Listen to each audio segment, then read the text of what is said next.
Hello guys, it's me Saurabh Manna. Welcome back to my channel. So finally D2D वालों को तो results जारी कर दिया गया था कल। उम्मीद करता है आप लोगों ने चेक किया होगा कि आपको कितना रैंक आया है कि नहीं। तो अब देखिए, D2D का तो रिज़ल्ट जारी कर दिया, अब बारी आता है चॉइस फिलिंग का, है ना। तो सबके दिमाग में यही चल रहा है कि भाई अब तो D2D का तो रिज़ल्ट आ गया, अब मुझे कौन सा कॉलेज मिलेगा इस रैंक में, है ना। तो आज का इस वीडियो में हम आपके साथ डिस्कस करने वाले हैं। सबसे पहले सीट मैट्रिक्स के ऊपर मैं आपके साथ पूरा डिस्कस करूँगा कि कितना कॉलेज, कौन सा कॉलेज में कितना सीट्स रहता है ना। D2D के लिए कितना सीट्स रहता है, और अलग से जो फर्स्ट ईयर वाला का जो सीट्स जो बाकी रह जाता है कितना ऐड होता है, ठीक है। वो मैं आपके साथ डिस्कस करने वाला हूँ। BIT सिंदरी में एडमिशन के लिए जनरल वालों के लिए कितना CML रैंक होना ज़रूरी है, ST वालों के लिए कितना रैंक ज़रूरी है, SC वालों का BSc EWS TFW वालों के लिए कितना कितना रैंक ज़रूरी है, तभी जाकर आप BIT सिंदरी कॉलेज चॉइस कर पाएंगे, है ना।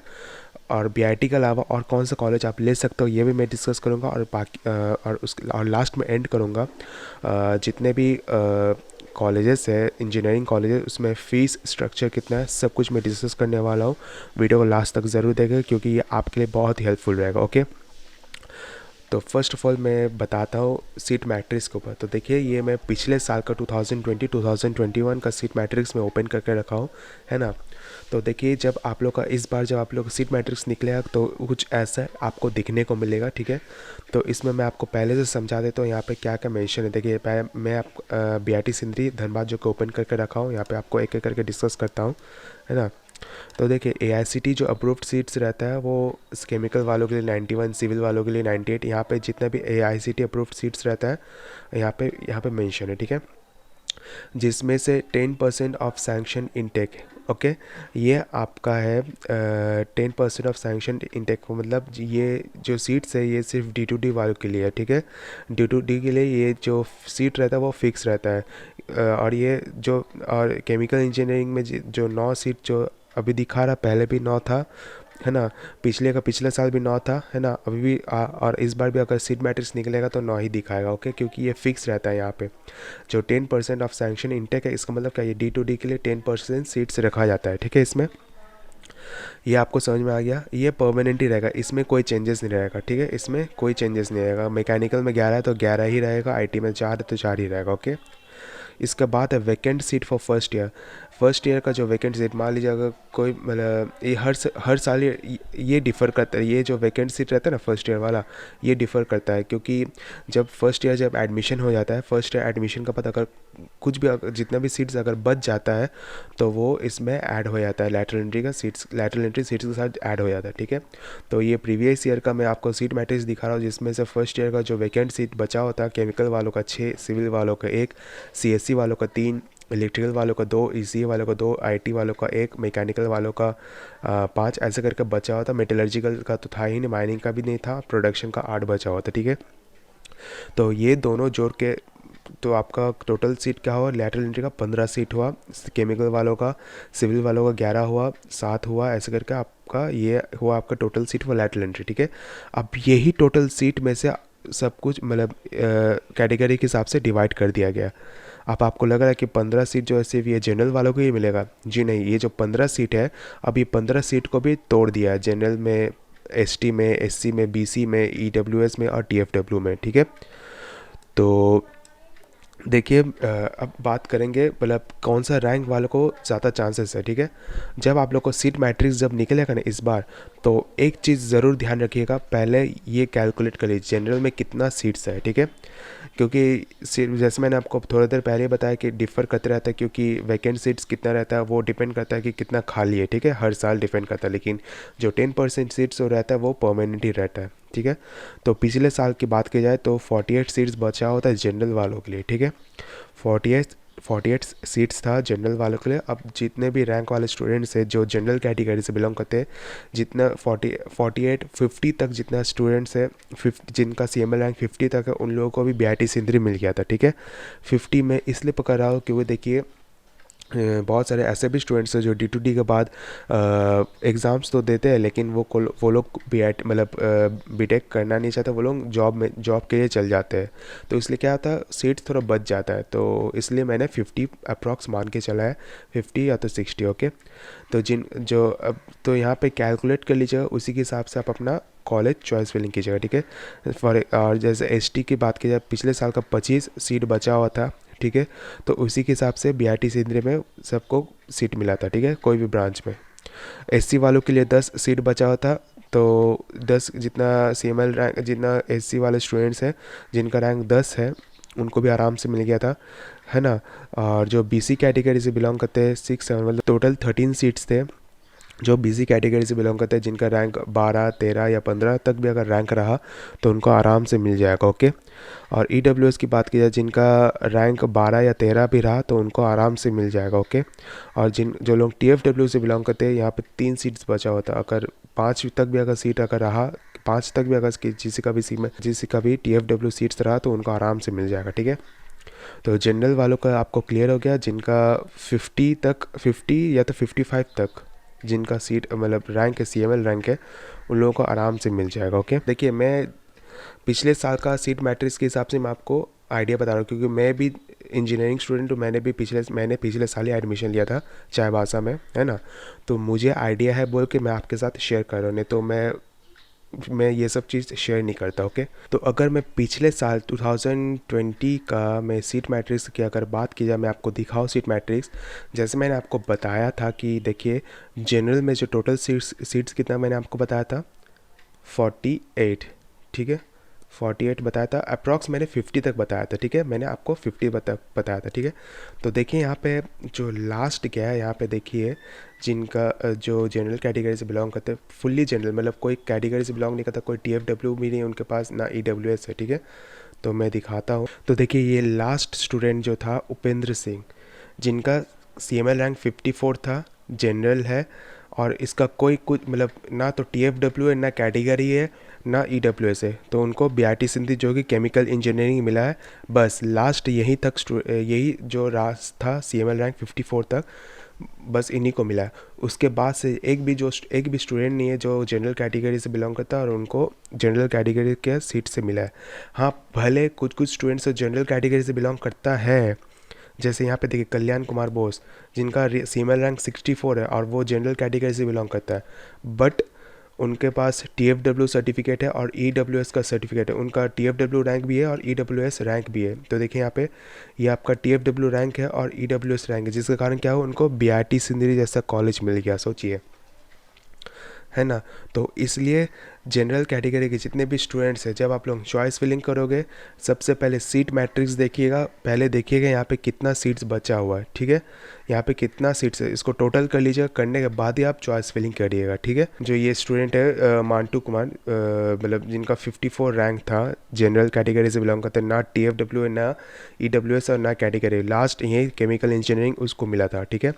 उसके बाद से कोई ऐसा स्टूडेंट नहीं है जो सिर्फ जनरल कैटेगरी से बिलोंग करता है, और ना तो TFW है, ना कैटेगरी, ना EWS, किसी को BIT सिंधरी नहीं मिला। उसके बाद जो USET हुआ, ये सब कॉलेज मिला, रामगढ़ हुआ, ये सब कॉलेज मिला, ठीक है। आपका ये एक डाउट क्लियर हो चुका है, तो सीट मैट्रिक्स के हिसाब से आप अपना कीजिएगा, ठीक है। तो आपका सीट मैट्रिक्स का क्लियर हो चुका है और किसको BIT सिंधरी मिलेगा वो भी आपका क्लियर हो चुका है। अब बात करेंगे अब फीस के बारे में, ठीक है। तो सबसे पहले मैं BIT सिंधरी का मैं क्लियर करता हूँ। सबसे पहला है आपका BIT सिंधरी, ठीक है। तो BIT सिंधरी में एडमिशन जब आप लोगे, जब आपको सीट मिलेगा, तो उसका फ़ीस स्ट्रक्चर क्या है, मैं आपको क्लियर कर देता हूँ, ठीक है। तो देखिए जो जनरल या तो OBC से जो लोग बिलोंग करते हैं, तो उनका जो फीस रहेगा फर्स्ट ईयर का जो फीस रहेगा वो 14,462 रहेगा, ठीक है। तो जो लैटरल एंट्री के स्टूडेंट्स हैं वो लोगों को तो 6 सेमेस्टर होगा। अगर आप थर्ड सेमेस्टर से अगर आप एंट्री कर मतलब सेकेंड ईयर का आपका फ़ीस की बात की जाए, तो आप लोग तो सेकेंड ईयर से एंट्री करोगे, तो सेकेंड ईयर में आपसे एक साल का आपसे 14,462 लिया जाएगा आपसे, ठीक है। फिर उसके बाद से आपसे 12,387 फीस आपसे लिया जाएगा, ओके, जो जनरल एंड OBC से जो बिलोंग करते हैं, ओके। फर्स्ट ईयर आपसे एक साल आपसे 14,462 रुपीज़ लिया जाएगा आपसे। उसके बाद आपसे 12,387 फ़ीस लिया जाएगा। ओके, ये पर ईयर का है, ठीक है, सेमिस्टर का नहीं।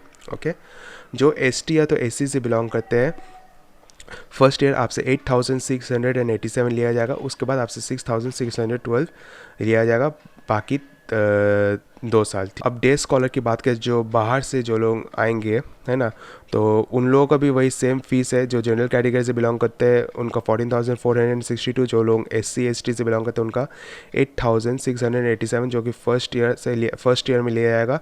और बाकी जो ईयर रहेगा वो आपसे 12,387 लिया जाएगा, और ST SC वालों का 6,612 लिया जाएगा। ओके, जो लोग गर्ल्स कैटेगरी है, जो लोग गर्ल या तो TFW कैटेगरी के स्टूडेंट्स हैं, जो हॉस्टल से बिलोंग करेंगे, जो हॉस्टल में रहेंगे, तो एक साल आपसे 6,762 लिया जाएगा। फिर उसके बाद आपसे 4,687 लिया जाएगा।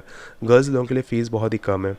ओके, और जो TFW से बिलोंग करते हैं, और जो गर्ल्स TFW जो डे स्कॉलर जो बाहर से आएंगे, है ना, उन लोगों का जो फ़ीस है वही सेम रहेगा। ओके, बाकी जो 2 साल का रहेगा वो 4,687 लगेगा। ओके, फिर तो हॉस्टल मेंटेनेंस फ़ी तो 5,000 करके आपको लगेगा। यहाँ पे आपको बाकी सब कुछ चीज़ दिख ही रहा है ना।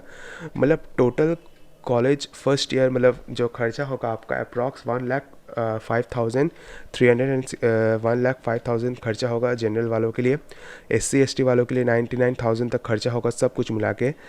डे स्कॉलर वालों का तो, और ST SC वालों को 99,587 लगेगा। डे स्कॉलर का आपको तो दिख रहा है यहाँ पे, है ना। ये सब कुछ मिला के, ठीक है, फर्स्ट ईयर का फ़ीस है ये सब, ठीक है। मतलब एक साल का फ़ीस आपसे जोड़ा जाएगा, है कि नहीं, जिसमें से आपको लैपटॉप या तो PC मिलेगा एक ही टाइम, जो कि आपको परचेस करना है, ठीक है। आप लेना चाहते हो ले सकते हो, नहीं लेना चाहते मत लीजिए, कोई प्रॉब्लम नहीं है। ओके, फिर second third and fourth year से जो रहेगा आपका लैपटॉप PC हटा के आप लोग से इतना फ़ीस लिया जाएगा। ओके, इतना फ़ीस आप लोगों का रहेगा एक साल, मतलब सब कुछ मिला के, ठीक है। लैपटॉप PC को हटा के बाकी जो फीस रहेगा, hostel fees, electricity charge, mess charge, ये सब मिला के आपका 63,287 रुपीज़ आप लोगों को लगेगा। ओके, BIT सिंदरी का फ़ीस स्ट्रक्चर। ओके, तो अब बात करते हैं बाकी, और इसके अलावा जो यूसेट हज़ारीबाग है उसमें पर सेमेस्टर आपसे 25,000 लिया जाएगा। ओके, यूसेट हज़ारीबाग में आपसे पर सेमेस्टर 25,000 लिया जाएगा। अब इसके बाद आता है PPP कॉलेज। जितने भी सेमी गवर्नमेंट कॉलेजेस हैं, जैसे आपको चाईबासा हो गया, दुमका हो गया, रामगढ़ हो गया, ये तीनों कॉलेज का जो फीस स्ट्रक्चर है, वहाँ पे दो सीट रहता है। एक फ्री सीट रहता है और एक पेमेंट सीट रहता है, ठीक है। फ्री सीट की बात की जाए, आपसे एक साल जो रहेगा, एक साल जो रहेगा 22,000 लिया जाएगा, क्योंकि इसमें एडमिशन फ़ीस ऐड हो जाता है, ठीक है। तो 22,000 लिया जाएगा। फिर उसके बाद से आपसे 20,000 लिया जाएगा बाकी 2 साल, ठीक है। पेमेंट सीट की बात की जाए, एक साल आपसे 67,400 आपसे लिया जाएगा। उसके बाद से 65,400 लगेगा आपका, ठीक है। एक साल आपसे 67,400 लिया जाएगा। उसके बाद से बाकी जो ईयर जो रहेगा क्लास रहेगा उसमें 65,000 दे सकते हैं, ठीक है। और जो पेमेंट सीट वाले स्टूडेंट्स हैं वो लोग अपना इंस्टॉलमेंट में भी आप दे सकते हैं। इंस्टॉलमेंट जो रहेगा वो 2 बार रहेगा इंस्टॉलमेंट, ठीक है। जो पेमेंट वाले स्टूडेंट जो लोग पेमेंट के कैटेगरी जो लोग पेमेंट से एडमिशन लेंगे वो लोग दोनों मतलब 2 इंस्टॉलमेंट में आप दे सकते हैं, ठीक है। RVS कॉलेज की बात की जाए, एक साल पर ईयर आपसे 80,600 रुपीज़ लिया जाएगा। ओके, 80,600 पर ईयर फीस आप लोगों का RVS कॉलेज, जो कि जमशेदपुर। हाँ, मेरीलैंड कॉलेज की बात की जाए, उसमें फ़ीस स्ट्रक्चर की बात की जाए तो आपसे एक साल 62,000 लिया जाएगा। ओके, फ़ीस जो रहेगा आपका 62,000 रहेगा। फिर उसके बाद से कम हो जाएगा, और ठीक है, क्योंकि 62,000 इसलिए बोले क्योंकि उसमें एडमिशन फ़ीस बैड हो जाता है, इसलिए 62,000 रहेगा। उसके बाद कम हो जाएगा। ओके, और CIT टाटी सिल्वी की बात की जाए, यहाँ पे जो लैटरल एंट्री के स्टूडेंट्स हैं जो थर्ड सेम में आपको देना पड़ेगा 44,250 देना पड़ेगा, ठीक है, थर्ड सेम में। फिर उसके बाद फोर्थ सेम में 33,750 देना होगा। फिफ्थ सेम में 35,250 देना होगा।